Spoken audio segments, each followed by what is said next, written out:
Well, in today's Health Alert, we're talking about a new type of diabetes. It's called type 5 and affects 20 to 25 million people around the world.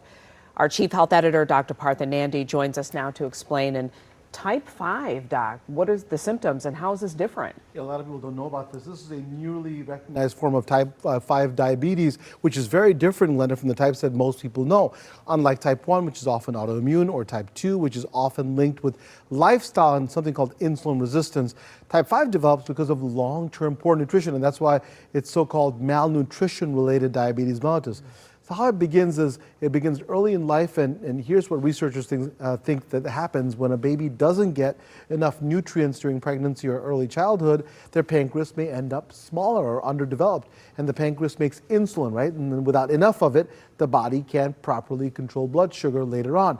So what are the symptoms? They often overlap with other forms of diabetes, and this is the symptoms that we look for: thirst, increased thirst, frequent urination, fatigue, headache, and blurred vision. But people with type 5 are also likely to show signs of undernutrition, such as low body weight, stunted growth, swollen or enlarged salivary glands, thinning hair, and changes in the skin. And it typically develops before age 30. Wow. So how's it diagnosed, and is there any treatment? Yeah, important questions, right? So diagnosis can be tricky because it often develops, right, slowly and mimics other forms of diabetes. Blood sugar and hemoglobin A1C tests can confirm diabetes, but antibody and something called C-peptide tests tell doctors how to tell it apart. And also, in addition to signs of early life malnutrition, patients, they often don't show ketones in their urine. Ketones are acids in the body that's made when it burns fat for energy instead of glucose.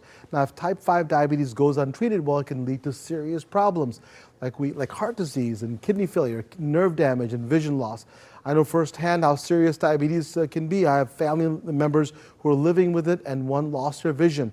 And as for treatment, it usually involves insulin. But what makes this type harder to manage is that someone in type 5 isn't just trying to control blood sugar. They're also dealing with things like nutrient deficiencies, low muscle mass, and weakened immune system. So care should not only just include insulin, but also nutrient-rich meals and regular checkups. So when it comes to prevention, early nutrition, especially during pregnancy and childhood, is super important. So if you are someone that you know has diabetes and a history of malnutrition, please talk to your doctor about getting the proper test. This is important to talk to your doctor about it and get recognized and get early treatment.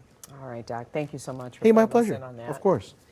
Well, this week on the Dr. Nandi Show, a closer look at how diabetes develops, its long-term effects, and the best way to manage it. Tune in Sunday, November 16th at 2 p.m.